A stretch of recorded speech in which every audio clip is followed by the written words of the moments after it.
So, Bill, we've known each other for some time now. We probably don't want to quite date it, but it's been a while. And one of the things that I love about doing podcasts with my friends is that I actually, in research, learn some things that I didn't actually know before. And apparently, there's this kind of trifecta of 3 criteria. It's will it have a big impact? Will you learn something? Will it be fun? What are some of the projects that immediately come to mind that are the kind of the most interesting that meet that trifecta for you? Like what in that goes, that's something that met all 3 and is fun and exciting for you? Well, until age 20, I got to read about lots and lots of things. So I ranged quite broadly, including auditing a lot of courses at Harvard that I wasn't even signed up for. Weirdly, then when I got into software, I had to suppress my sort of normal desire to be polymathic and be monomaniacal. And so from age, 20 to 35, I didn't stay up to date on, geology. By the time I was 30, I started reading some other things, in particular when I turned over the CEO role. So it's nice now that, partly because the foundation touches on a lot of things, I do get to range pretty widely. And there's a few topics like climate, then you have to learn about weather and materials and energy. And so it's a great excuse for learning things. Nowadays, global health gets a lot of my attention. And so, I do put a lot of energy into that because it really fits all of those criteria. And it's such an underinvested field, that you can invent tools that save millions. You can save lives for less than $1,000 per life. But, now you've got climate, you've got AI, no shortage of interesting topics in the world today for somebody like me. And, my ability to know people who can help educate me in the online tools, the combination means you don't have to worry about getting confused because I know someone who will straighten me out. So one of your projects that actually hit all 3 for me is your recent Netflix series. I loved it. What's Next? The Future with Bill Gates. And I will humbly say, I think it has a lot of DNA in common with this podcast. It's about the future. It's about what could possibly go right. So can you just tell us a little bit about how was that experience making that show? And is there any memorable moment, maybe an outtake that didn't make it into the final cut? Well, 5 years ago, I did a documentary with Davis Guggenheim, Inside Bill's Brain, and he picked things I was working on that could fail: nuclear fusion, polio, and magic toilets that don't need sewer systems. And that was an interesting paradigm. Why was I putting money into those when essentially no one else was? This one is quite different because it takes topics that, like misinformation, that I don't know the answer. I mean, literally, that's one of the few problems. I say, okay, young people, we screwed this one up. You better create around it. Is AI going to help? Is AI going to hurt? It was fascinating talking through with my kids. Did they want to be on the series? And 2 of them were like, that's doesn't seem like a priority. And then Phoebe's like, yeah, Dad, you're so out of it on this digital stuff. You still try to send me email. Let me straighten you out on these things, which, really became the case. I met people that I hadn't talked to much before. I'd never met Lady Gaga before. And, so that was kind of a privilege and, very interesting person.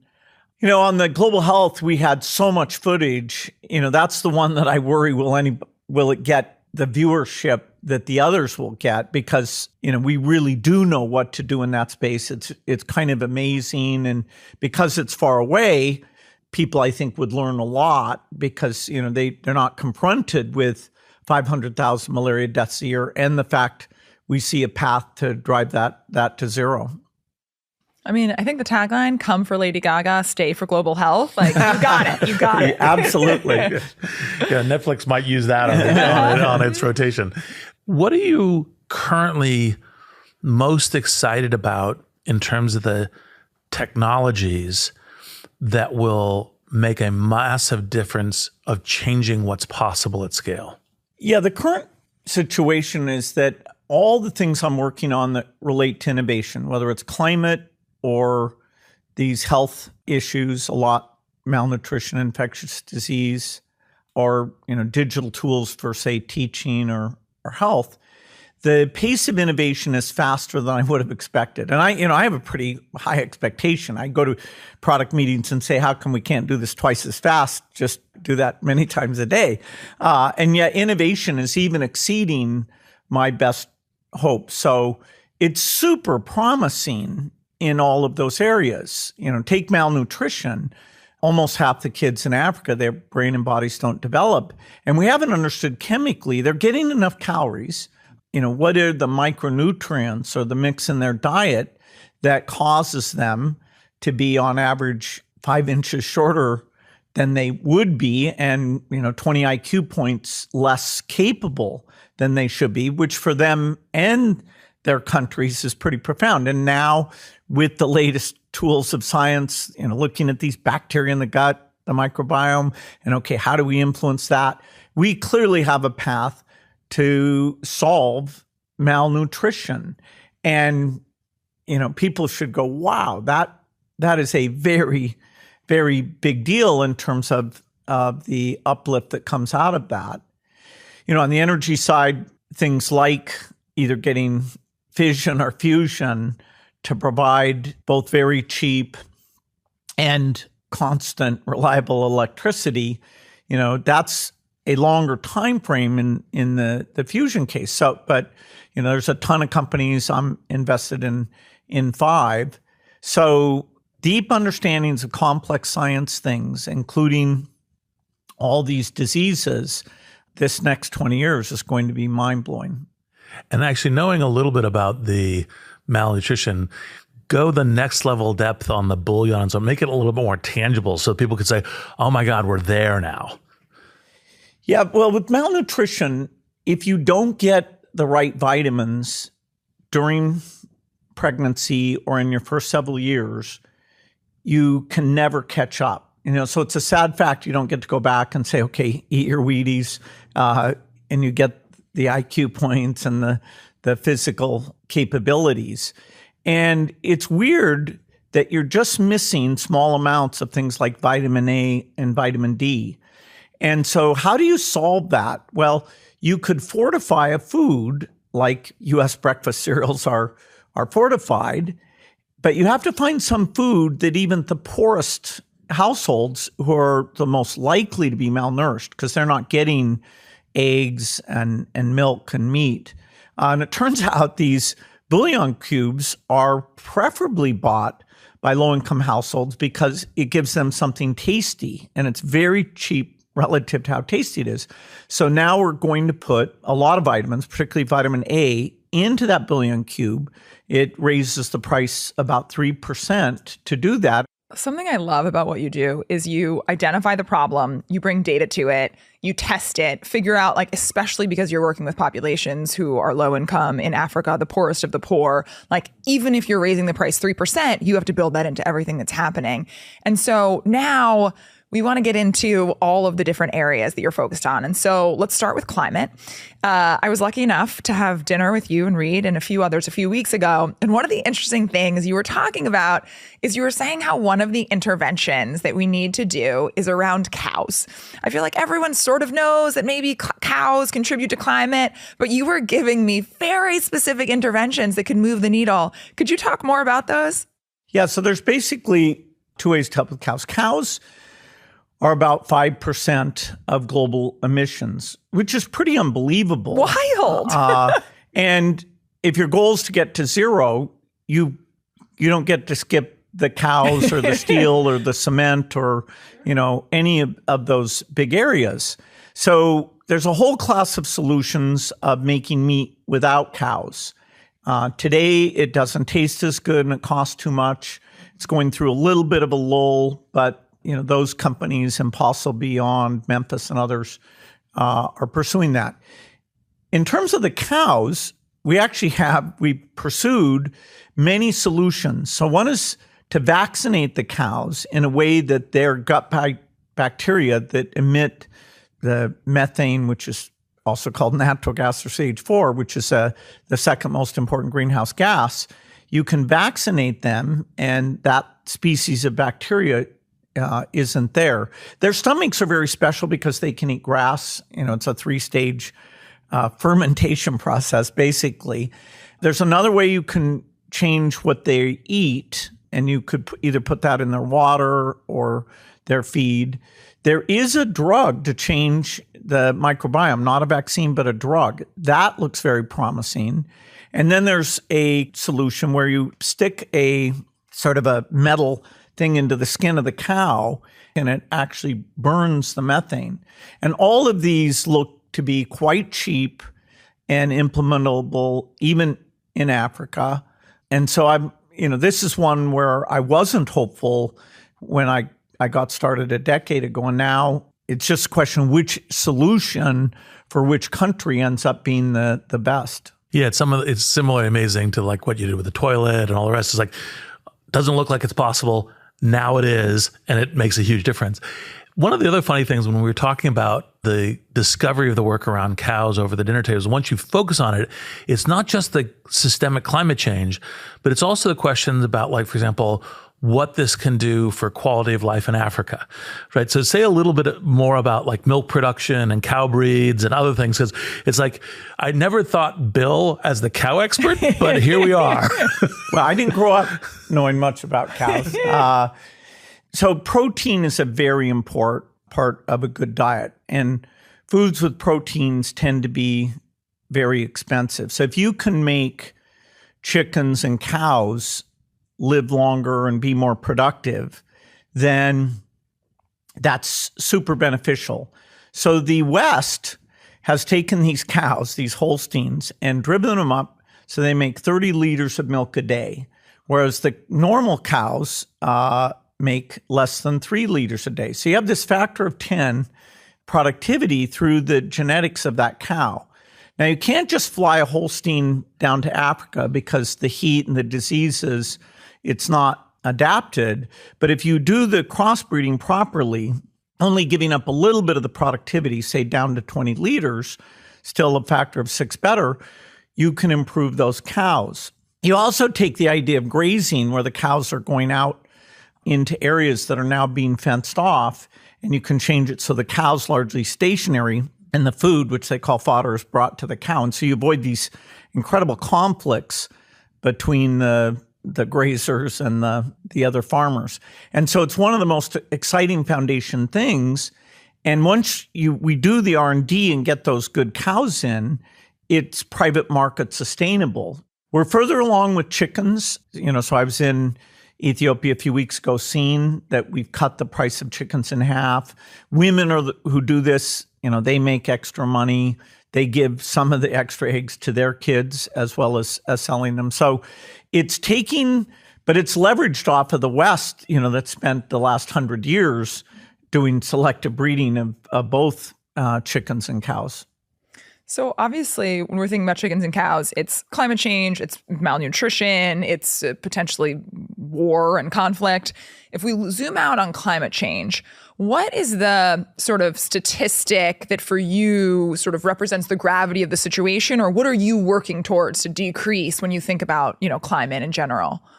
Well, the size of the emissions, and which is over 50 billion tons CO2 equivalent per year, and the pie chart of, what are the big 5 areas, like transport is one of the big 5, but then, cars, planes, boats, trains. Underneath that, electricity, which is coal, natural gas, industry, buildings, agriculture. I want everybody to have that pie chart in their head, and, the theory of change, which is that we need to make all those things without them costing more. I always say there's 2 numbers, 50 billion and 0. 0 is what we want emissions to be, and 0 is what we want the extra cost of green cement, green beef, green rice, green car. We want it even at the low end where you park on the street, because even if the world should pay a lot for green things, they won't, because it's a global problem. The real problem is for future generations. The negative impacts have been somewhat overstated for the current generation, actually, but because it accumulates and gets worse over time, if it causes us to help those future generations, that it's not a terrible thing. The damage is mostly in poor countries. It's almost like people didn't realize weather's always been a problem, and they're like, oh, every bad weather thing, that's climate. No, there was bad weather before, and it's slightly getting worse, but it's near the equator where your absolute temperatures defeat outdoor work and the current crops that we have. That's where you're getting into conditions that humans have never thrived in. Well, on the electricity side, and we'll get to nuclear in a minute because you and I share a passion in that being a great source. And there's all kinds of things. One, the need for electricity. Second, you have good, scalable, clean, cost-effective power. You can solve all kinds of ills. What are the other energy sources of renewables and green energy that are capturing your attention outside of nuclear? Well, of course, we want to keep driving solar to be cheaper. That's gone way better than was expected. And there's some new things using perovskites that'll drive the efficiency up of that. We want to drive wind costs down, including offshore wind, which is still quite a bit at a premium. We want to improve energy storage, but it's not realistic to think we'll completely solve that problem, which is why you need nuclear in the mix as well. Geothermal actually looks like it might play a role. The western half of the United States actually has pretty good hot rocks. And then there's geothermal companies that want to dig really deep holes. That's more early stage. But Fervo and one other company are showing that they can actually get reasonably good pricing, and now they're scaling up. Google just did a purchase agreement at a premium to help them scale up, which is, all the tech companies are very oriented towards not raising their emissions, which will take advantage of that to get these products onto a learning curve. Eventually we want to have a zero green premium, but somebody has to help get us, which solar was very subsidized, and then it under certain definitions has now gotten to a zero green premium. There's a few things like tidal that probably is pretty limited. Solar panels in space, maybe, some people have even talked about, okay, put the whole data center up there. It's just bits. Actually, moving bits from space to ground is easier than moving energy from space to ground. So, particularly because launch costs are down, you can at least dream of those things. That's kind of a far out thing, but should be in the portfolio of innovation. One of the things that I think that it's useful to highlight for most people is for example, the current discussion of AI is always going to be all this electricity, but the investment that all the hyperscaler companies are putting into the kind of how we make clean data centers, how we have clean power and all the rest is like that subsidy for the R&D, and these advanced purchase agreements are exactly the kind of thing where you kind of like different ways of conceptualizing public-private good. Yeah, I mean, I say that rich countries, rich companies, and rich individuals should bootstrap the market for these green products. We should buy clean aviation fuels. Some nations may mandate that for private aviation, which that would definitely be a good thing because it would get the volume to go up so that eventually we can get something with either a zero or very low green premium into commercial aviation, which is another 6% of the emissions we have to get all the way to zero. So yeah, and it's important to remember that all that data center demand, it's big numbers and it's coming quickly over the next 6 or 7 years, but it's not as much as electric cars or electric heat pumps. So our climate solution because you can't avoid using the energy somehow. The only non-hydrocarbon way we really know how to make energy is in a portable form is electricity. So we get rid of coal and natural gas, but you have to make a lot more electricity to replace the either heating or industrial capacity that those direct hydrocarbons provided.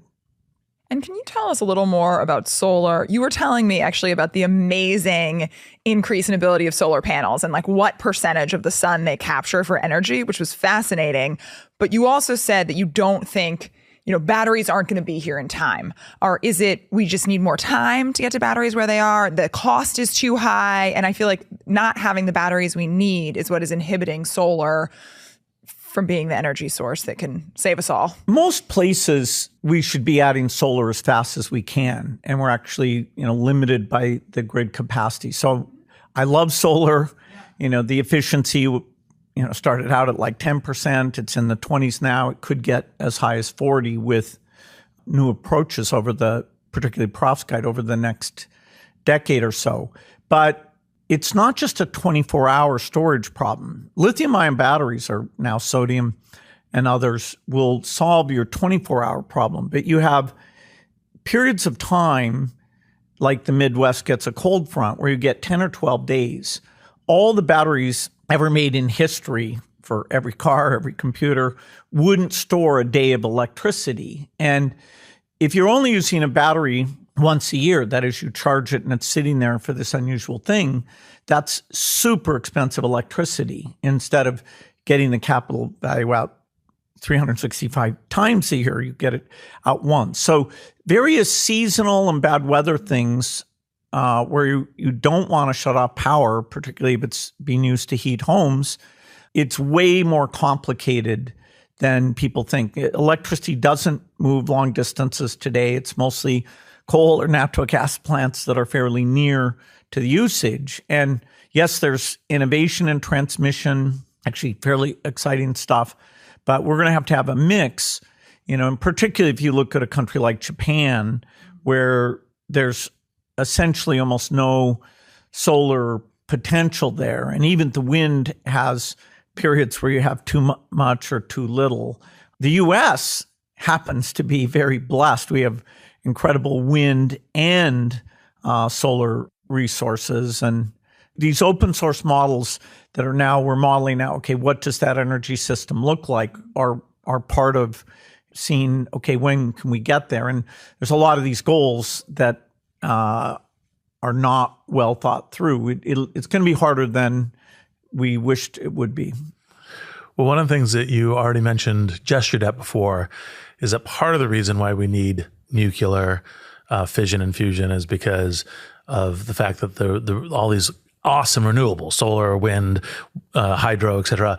Hydro can do a little bit more 24, but yes, but they have limitations on when they generate and when they don't. And then battery storage is a challenge.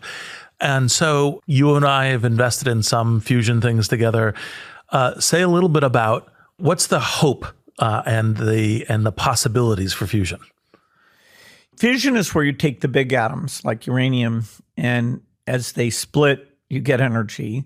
And fusion is where you take the small atoms, primarily hydrogen, as you put them together, you release energy. The middle of the periodic table is the most stable, and so you're getting relativistic energy through that mass decrease.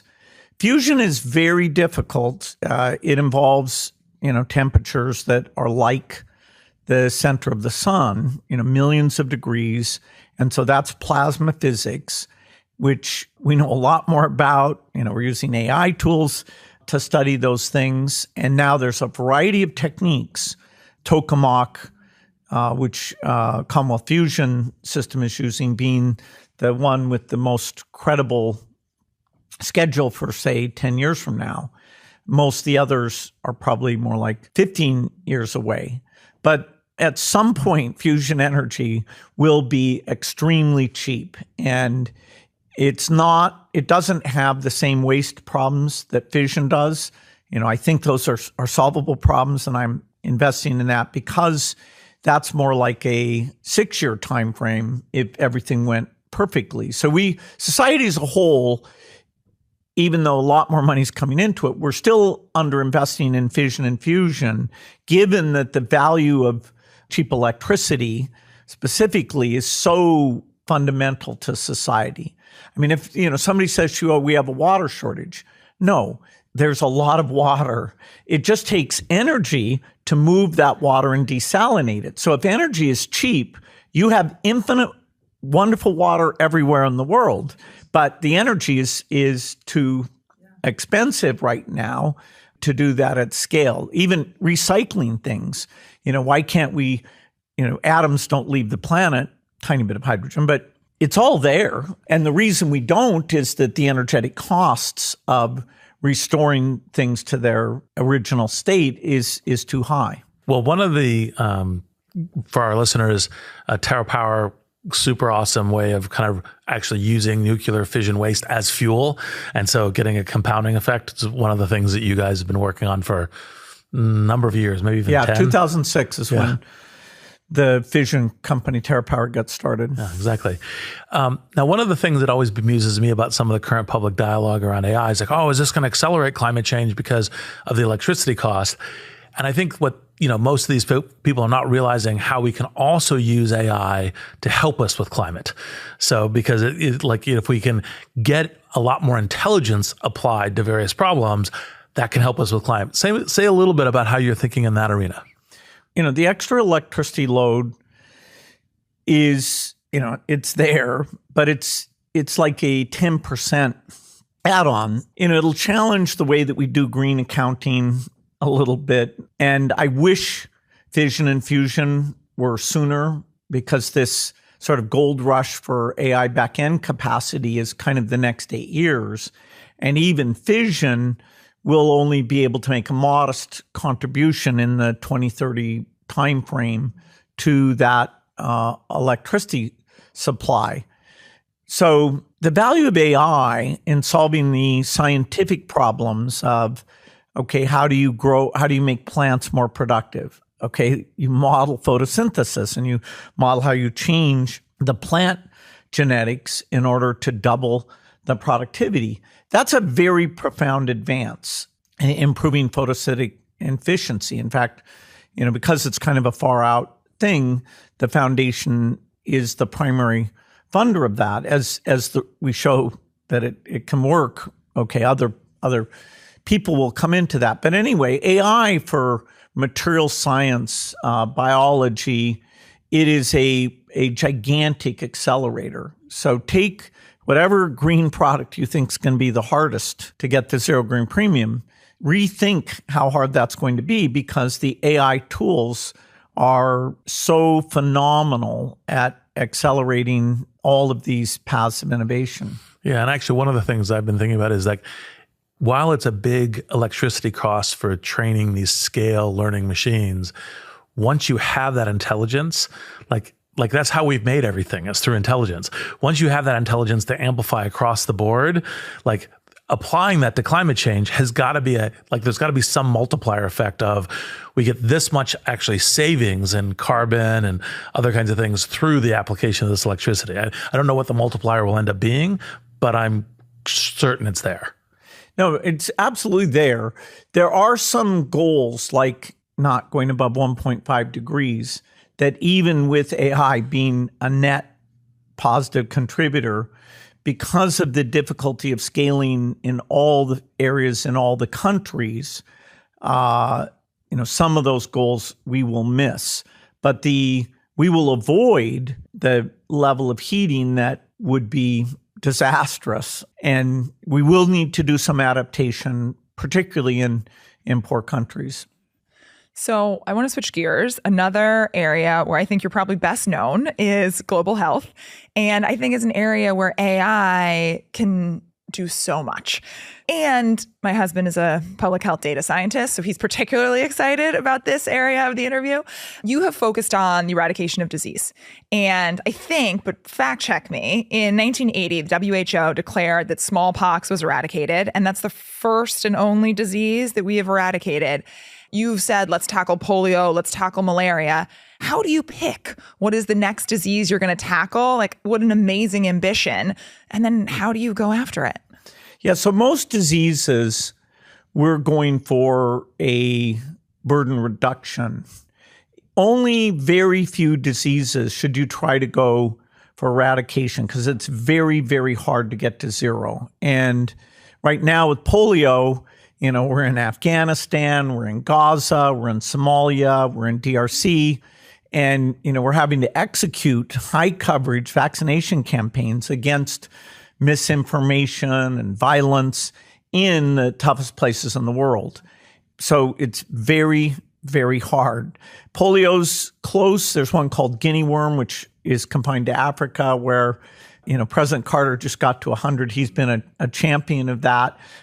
So we're hoping he'll be alive not only to vote in the election, but also to come to the Guinea worm celebration party. It's going to take a couple of years, so he's going to have to hang on a little longer. So the magic thing that happened at the turn of the century was people got serious about global health, about really measuring, okay, kids die of diarrhea, but what caused that diarrhea? They die of pneumonia, malaria. Okay, it's more clear what that is. But even though there's no market, the people who die of malaria, 500,000 kids a year, it's not like you can make a business case of, hey, go to Silicon Valley and do a malaria startup and, look at that spreadsheet. The line that says life saved will look good, but the line that says profit will have a lot of red numbers because they can't afford these tools. So medical science is very distorted towards rich world conditions, and even amongst rich world conditions towards cancer and a few other things. So the incentive system is, potentially could be improved. But the Gates Foundation, that's our place we come to fill in, is that the things that aren't market driven, like getting diarrheal vaccines cheap enough for all the kids of the world, not just the rich kids who don't die of diarrhea, but that also used to be 500,000, now down to 100,000. So as we went from 10 million under 5 deaths per year at the turn of the century to 5 million, diarrhea was one of our best. Pneumonia, we got a vaccine out for that, which was a very expensive vaccine that we worked with all the vaccine companies, Western and Asian, to get those prices down.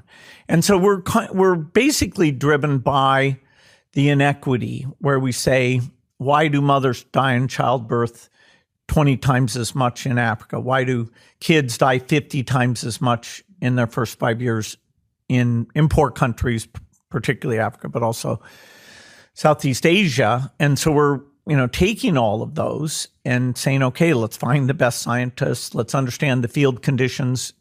Is this stuff deliverable? Will it be accepted?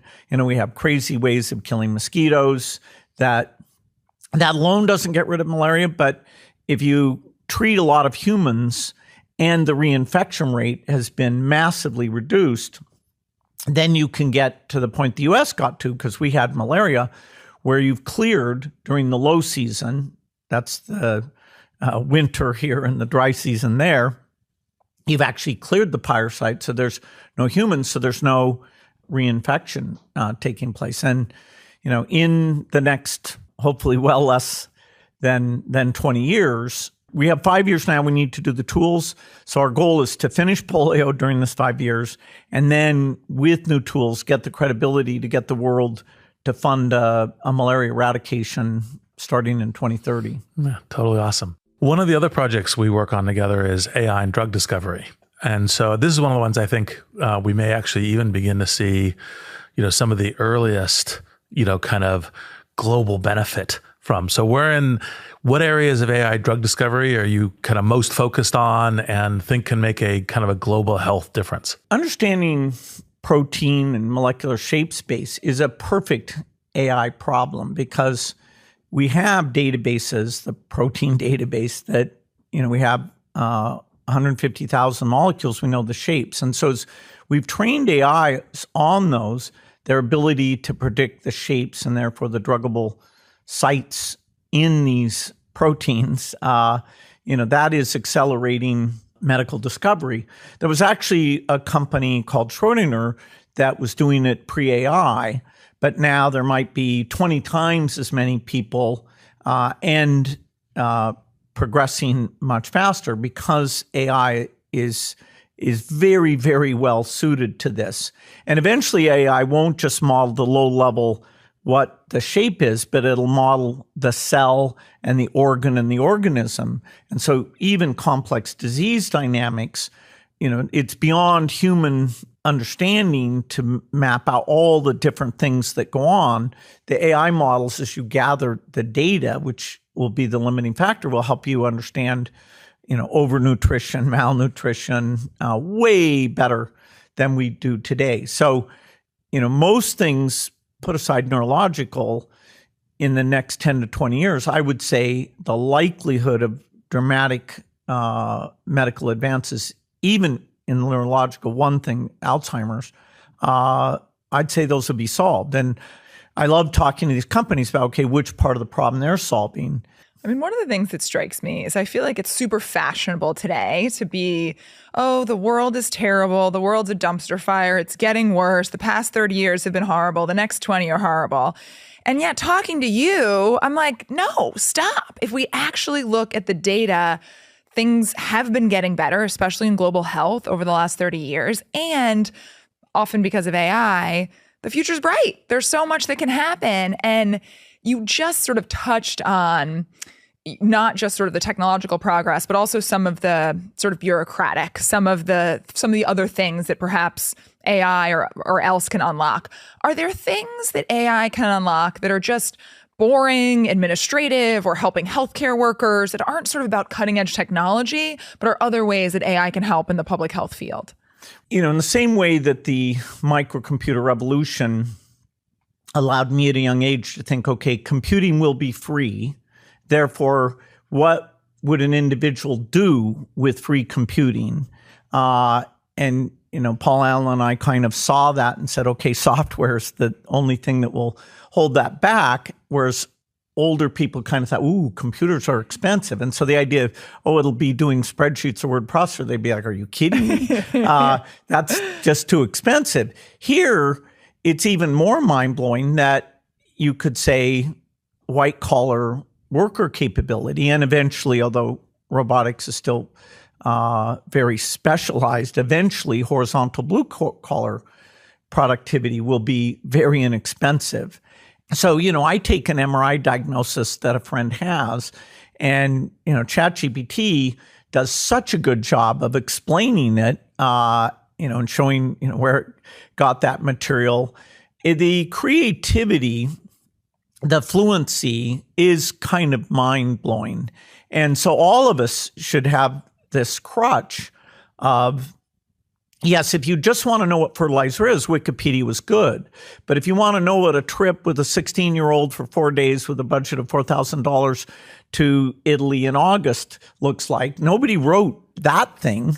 But the AI, if it's connected up properly, it is mind-blowingly good at those things. So we're already all, in our life of writing poems or speeches or understanding or having complex material summarized, we're already getting a huge benefit. And, that, a lot of white collar work, should already be either more productive or, drive towards higher quality. So actually, one of the things that this conversation is reminding me of that I haven't actually ever asked you is, there was this decade or so of a lot of focus on personalized medicine. Where are we at currently on that? Is that improving? Is the promise of that turning out at all? I always am put off by people's fascination with N=1 medicines. 500,000 kids die of malaria. Millions of people are diagnosed every year with Alzheimer's. So I'm just the impersonalized medicine guy. Yes. I'm like, the world does not have the resources to do N=1 solutions. If some super rich person, funds that, maybe it helps the scientific discovery path. But, I couldn't bring myself to be involved with that because, it's so unjust to take finite resources. Eventually, yes, understanding everyone's genetics and saying, okay, your drug dose is different because of this. And so, I'm kind of taking a provocative position on this. The science that goes under that name is very good science. The people who work on that are very well intended. It's just, we have rare diseases. We've created such an incentive for them versus widespread conditions. We're not really allocating that effectively, particularly, the insane stuff is the diseases of the poor countries. So can you actually say more about, you've traveled recently, Africa, Asia, all over, about the conditions with healthcare workers on the ground? What have you seen there and how can we help improve them? Well, people should understand that most people in sub-Saharan Africa never meet a doctor. Not when they're born, not when they're sick, not when they die. And so this is not a doctor's thing. So your image of healthcare for most people in those countries is primary healthcare. A modestly trained person who can give you some antibiotics, bed net, vaccines, very, very importantly, to give a pregnant woman their prenatal checks. Now we'll get an ultrasound evaluation and we'll see, okay, which 10% of pregnancies might be complicated. And then the woman does need to get to somewhere where there's trained personnel who could do a C-section. So we can see with this AI-trained ultrasound, is it going to be a complicated pregnancy? And the predictions are stunningly accurate and go to all that trouble, which you couldn't afford to do for all pregnancies. And so the greatest shortage of doctors in the world is there. And so the idea that in native language through your smartphone, which, okay, not everybody has, but time's on our side, even in the poor countries on this, you will get health advice. And a lot of the diagnostic tools will be available at a point of care where individuals, can take. A lot of people experience this with lateral flow COVID tests. Now we're trying to convert those to be point of care, but molecular tests and still super cheap, but also more sensitive, more accurate. And so healthcare is, it's we only have $100 per person per year versus in the US where we spend $15,000 per person per year. So it's 150 times different. And, in fact, there is triage involved in, okay, which things should you treat? Now, even things like blood pressure, cholesterol, obesity, my hope is that not only are the cost of those treatments going down, we're also going to put them into forms where it's like yearly dosing. And so the cost in the delivery system of getting GLP-1 to all Africans, 10, 15 years from now, we'll be able to do that. So in addition to the elevation of humanity through all forms of kind of global medicine and what is actually, in fact, healthcare, education is another area that you and the foundation work on intensely. And, obviously people have encountered AI a lot with this. It's kind of like, what does it mean? What are some of the kind of maybe more surprising or other kinds of use of AI in education, whether it's, kind of a globally available tutors or other kinds of, what are some of the AI for education for the world that's kind of captured some of your attention? Well, I think the first thing to admit is that tech lovers like myself have talked about the benefit of technology being used in education for our whole career. And the actual benefit for the average student has been very, very modest. If you're a motivated student who can get on Khan Academy 2 hours a night or watch YouTube videos about photosynthesis, wow, people like ourselves, we are able to learn in a way that's unprecedented. There's a company called The Great Courses where when I'm on the treadmill, I love watching those things. Just so much great stuff out there. But the current math achievement of a high school graduate in the U.S.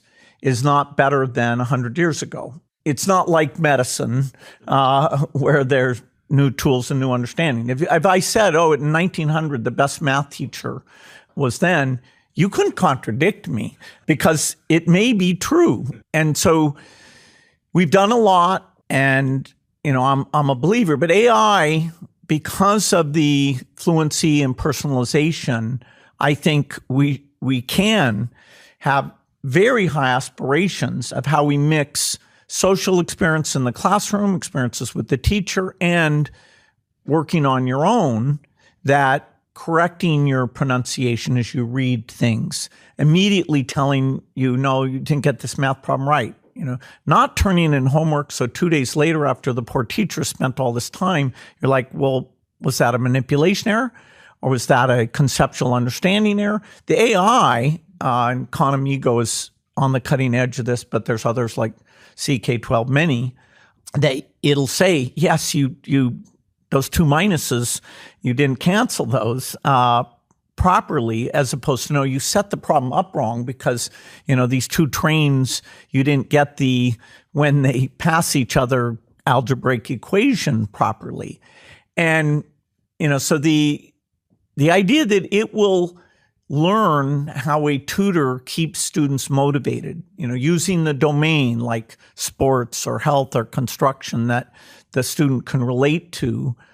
The promise of having fantastic personal tutors in the inner city U.S. and in poor countries is super exciting.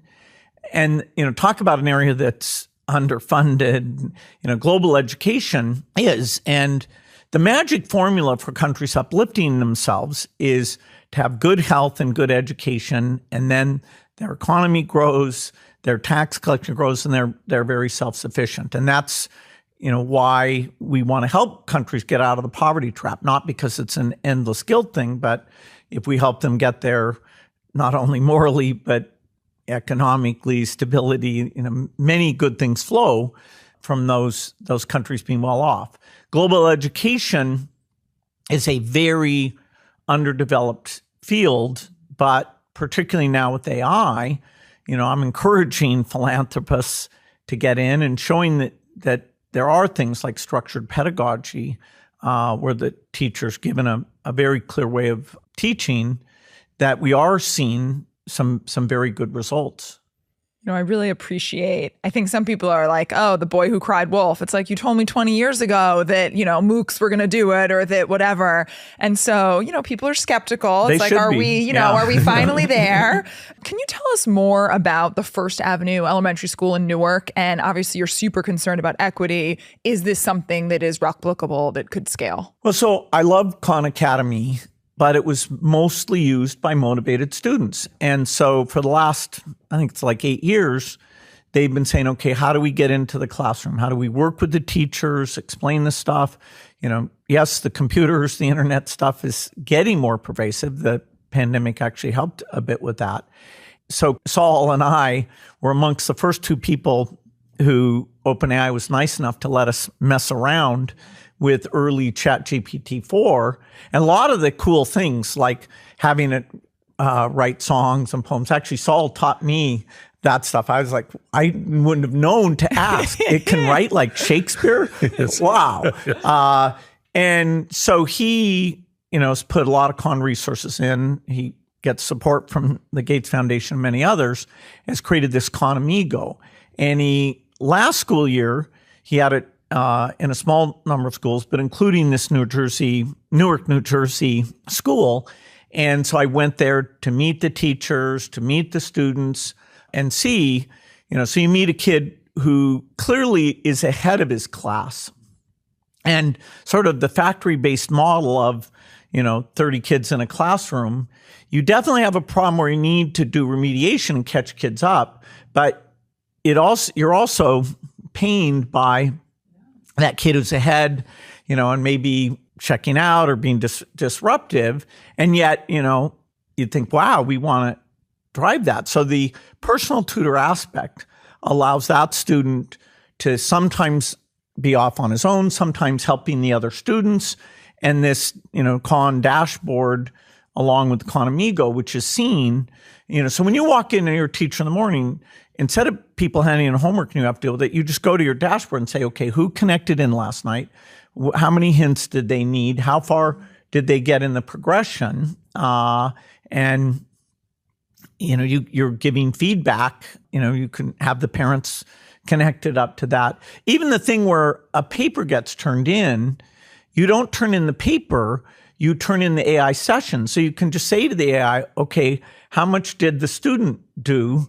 What's your suggestion on how we get them to either help with the first draft or help with the grammar or the logic? So it's great to see it being there, and seeing it in person reminded me of embedding it in. And always with teachers, whenever you have some new thing, there's maybe 10% of the teachers that latch onto it and you get these great results. And then when you tell the other 90%, you must use this, those results almost always just disappear.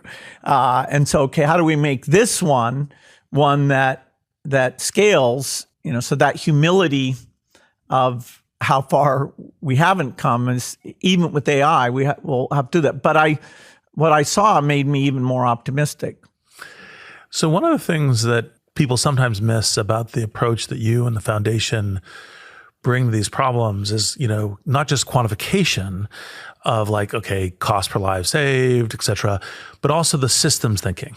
And so what are some of the kind of non-tech related levers for change in education? Like, what are some policy things that either we as Americans or, the world should be thinking about to improve education?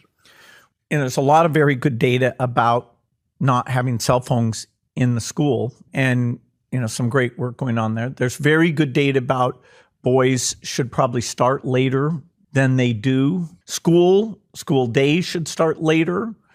There's all the learning out of the charter school movement, which it's hard stop because it shows that long school day, long school year are incredibly beneficial.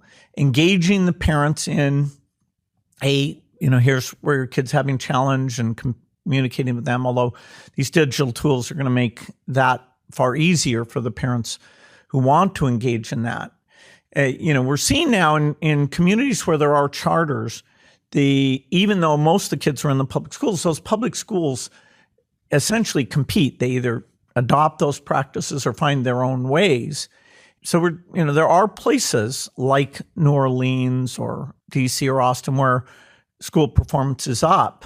So we ought to make sure that even as we try to put AI into this, some of those learnings are incorporated. I mean, amen. As a mother of 3 boys, I'm like, how are they going to compete with the girls? What is happening? So to switch gears from education, I think I'm going to steal one of your own questions, which is, if you had the opportunity to meet with someone from the year 2100, what would your questions be for them? Wow. How did you deal with the AI challenge opportunity? You said earlier that I have this view that life is improving, which is objectively true. There's always footnotes like nuclear weapons, bioterrorism, and now AI needs to be added to that list. But, the past 50 years, life in general, if you're a woman, if you're gay, it's kind of sad in a way that because we're so problem-oriented, we're not very reflective about, hey, 5 million kids a year aren't dying. Like you meet with climate people and they say, oh no, climate's going to ruin the world. Do you think you're going to go back to 10 million a year dying? No way. You're not going to go back. It is a super big headwind because of the impacts through agricultural. So, I bring the world is pretty good, but that 2100 person, I hope to hear how they avoided, I'll call it the 4 footnotes: AI, nuclear weapons, bioterror weapons, and polarization. People being able to get along and cooperate, including in how governance adapts, which AI will force governance to come up with different way of taxing people and regulating things. And it's a little scary that it's happening at a time when the broad trust in government is at a very low point, both relatively and absolutely. What are some of the things that you think people should anticipate coming with AI in the next 3 to 5 years? Well, it's so mind-blowing, sometimes it's hard to get your head around it. No one expected the white-collar thing to come before the blue-collar thing. So in like Life 3.0, they have these hills where the computers are doing the easy things, and, warehouse work, which we can't yet do, was down there in the lowlands, and helping diagnose, was way up the hill, or writing legal briefs or code. And so we're surprised at that order. But, the so-called blue-collar horizontal robot that can be told, go to this construction site and help, go to this restaurant, go to this hotel and clean the rooms. Even if the price is such that in the home it only drops by for an hour, doesn't live there at first. Those things are, I believe, easily within the next decade. Well, and actually going back to your original vision of a PC on every desk with software that would help people do their work and lives and so forth. What do you think is going to come now? I think a lot of people haven't realized that part of what's happening with current AI is essentially the largest programming language will be natural language, e.g. English, and everyone will have a coding assistant, not just the PC, but a coding assistant. What do you think, going back to those kind of earliest, how do you think that will transform the world? Well, the ability to navigate data, which a long time ago you had to have some IT guy write a thing and, okay, what's the header and footer and, report. There's a thing called RPG, report generation language. In COBOL, you have this section in the picture.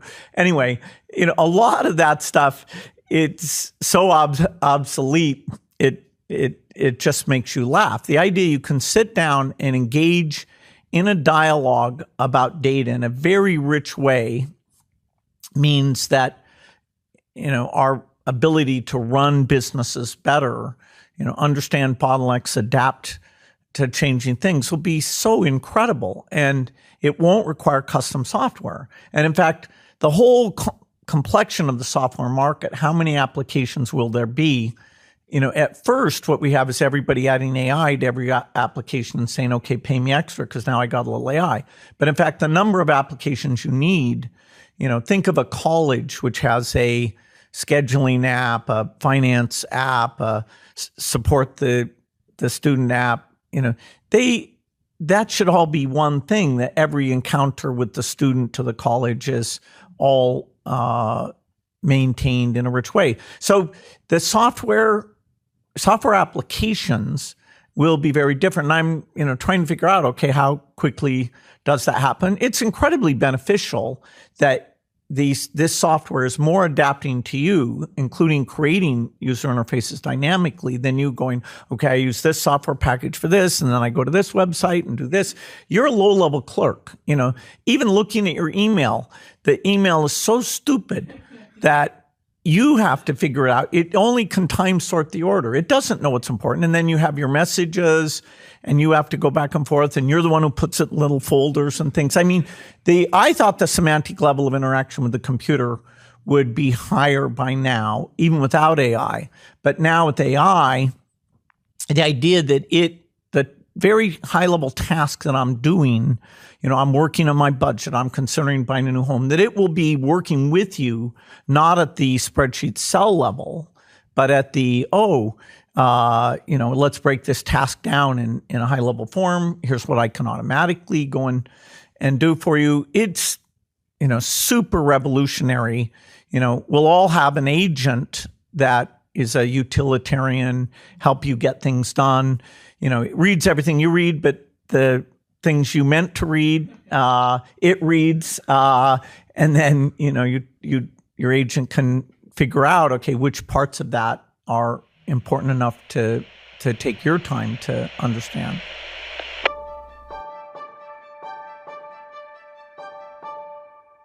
We are now switching to rapid fire. I'll let Reid ask the first question. Right. Is there a movie, song, or book that fills you with optimism for the future? Well, the Better's Angels of Our Nature, Steven Pinker sort of documents how violent death, lifespan, education have gone. And, there's some lessons of why we've done well. Doesn't guarantee, and he doesn't say that's the future. But, if you have one book which should get you back into the mindset of, okay, how far have we come? What should we feel good about? I'd recommend that one. Fabulous. And what is a question that you wish people asked you more often? How does malnutrition work? Yeah. A lot of things I think about are boring and we should solve without most people having to ever figure out toilets and nuclear reactors and, understanding disease. I'm surprised people aren't more curious. When I first said, what do kids die of? I had a hard time finding out. And I would have thought, well, shouldn't we all be asking that kind of thing? It's more important than GDP. Yeah, exactly. I love it. So where do you see progress or momentum outside of your industry? And of course, that's very broad, that inspires you. Well, when India's an example of a country where, there's plenty of things that are difficult there. The health, nutrition, education is improving, and they're stable enough and generating their own government revenue enough that it's very likely that 20 years from now, people will be dramatically better off. And it's kind of a laboratory to try things that then, once you prove them out in India, you can take to other places. And so our biggest non-U.S. office for the foundation is in India, and the most number of pilot rollout things we're doing anywhere in the world are with partners in India. If you go there and you've never been, you might think, whoa, this is a chaotic place. And, you're not used to so many levels of income all being on the street at the same time, but you will get a sense of the vibrancy. Mm-hmm. All right, last question. Can you leave us with a final thought about what is possible to achieve if everything breaks our way in the next 15 years? And what's the first step to get there? The potential positive path is so good that it will force us to rethink how should we use our time. You can almost call it a new religion or a new philosophy of, okay, how do we stay connected with each other, not addicted to these things that'll make video games look like nothing in terms of the attractiveness of spending time on them. So it's fascinating that the issues of disease and enough food, of climate, if things go well, those will largely become solved problems. And, so the next generation does get to say, okay, given that some things that were massively in shortage are now not, how do we take advantage of that? Do we ban AI being used in certain endeavors so that humans get some, like you don't want robots playing baseball, probably, Sure. because they'll be too good. So we'll keep them off the field. Okay, how broadly would you go with that? We are so used to this shortage world that I hope I get to see how we start to rethink these deep meaning questions. Bill, a tour de force. Thank you. Yeah, great talking to you.